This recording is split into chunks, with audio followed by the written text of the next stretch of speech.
عجیب رشتہ ہے کچھ اس طرح اپنوں سے، نہ نفرتوں کی وجہ ملی نہ محبتوں کا صلہ ملا۔ قسمت نہیں کھیلتی، بعض اوقات انسان کھیل جاتے ہیں انسانوں کے ساتھ۔ محبت اگر عیب دیکھتی تو اللہ کبھی ہماری طرف دیکھتا ہی نہ۔ بہترین زندگی گزارنے کے لیے اس حقیقت کو تسلیم کرنا پڑتا ہے کہ سب کو سب کچھ نہیں مل سکتا۔ مختصر رہو لیکن مخلص رہو۔ تمہاری ہر وہ جیت ہار ہے جس کا مقصد کسی کو نیچا دکھانا ہو۔ رشتوں کو کچھ اس طرح بچا لیا کرو، کبھی مان لیا کرو اور کبھی منا لیا کرو۔ زندگی میں ہمیشہ ایسے لوگوں کو تلاش کریں جو آپ کی آواز تب بھی سن لیں جب آپ خاموش ہوں۔ اے میرے اللہ، آپ میری امید نہیں میرا یقین ہو۔ تھکے نہیں ابھی ہم بھی تقسیم کے سفر سے، فرقوں میں ایک فرقہ انسان بھی ہونا چاہیے۔ کوئی چاہے کتنا ہی خوبصورت ہو لیکن اگر مخلص رہنا نہیں جانتا تو کچرا ہے۔ تھکے ہوئے دلوں سے کہہ دو کہ اللہ موجود ہے۔ عقل مندوں اور صاحب دل لوگوں پر عورت غالب ہوتی ہے جبکہ جاہل اور اکڑ پن لوگ عورت پر غالب ہوتے ہیں۔ وہ جگہ چھوڑ دو جہاں تمہارے احساس اور تمہارے الفاظ کی قدر نہ ہو، پھر چاہے وہ کسی کا گھر ہو یا کسی کا دل۔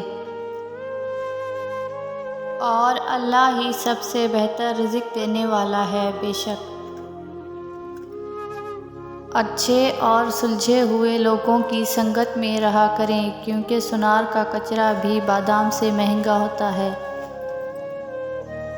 اگر جھکی ہوئی گردن سے موبائل میں اجنبی لوگوں سے رشتے جڑ سکتے ہیں تو حقیقی رشتوں کو بچانے کے لیے گردن جھکانے میں کیا حرج ہے؟ وقت بدلنے میں دیر نہیں لگتی، ہم انسانوں کے لیے بہت بڑا سبق ہے۔ بے سبب بولتے رہنے کی جو عادت ہوگی ہر شخص کو پھر تم سے شکایت ہوگی۔ اپنی حالت کا بھی احساس نہیں ہے مجھ کو، اوروں سے سنا ہے کہ پریشان ہوں میں۔ دل کھول کے آج ہم خوب روئے، لے ڈوبی آج ہمیں تھکاوٹ صبر کی۔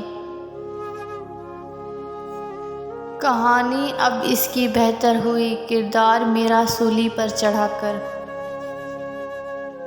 میں نے کانٹوں کو بھی چھو کے بتایا اسے، ایسے چبھتا ہے تیرا بدلا ہوا لہجہ مجھے۔ جب ہر چیز کو چھوڑ ہی جانا ہے تو پھر حاصل کیا، محرومی کیا، جیت کیا، ہار کیا ہے؟ تمہارے نفس کی تربیت کے لیے اتنا ہی کافی ہے کہ تم ان چیزوں سے دوری اختیار کرو جو تمہیں دوسروں میں بری لگتی ہیں۔ سارے جتن شکل کو سنوارنے کے لیے کیے جاتے ہیں، مجال ہے جو دل کی کالک کی طرف کسی کا دھیان جائے۔ کیوں ہم کو سناتے ہو جہنم کے فسانے، اس دور میں جینے کی سزا کم تو نہیں ہے؟ المیہ تو یہ ہے کہ لوگ حقیقی اذیت دے کر مصنوعی معافی مانگتے ہیں۔ زندگی ایسے نہیں گزرتی، تلخ حقیقتوں میں آنکھیں کھولنی ہی پڑتی ہیں۔ تیرے فیصلے بہتر ہیں یا رب، لیکن میرا دل ترس جاتا ہے اسے پانے کے لیے۔ اللہ تعالیٰ پر اعتماد ہر بلندی کی سیڑھی ہے۔ دعا ایک واحد ایسی چیز ہے جس کو نصیب پر بھی فضیلت حاصل ہے۔ ہزاروں سوچیں الجھا دیتی ہیں مگر ایک سجدہ سلجھا دیتا ہے سب۔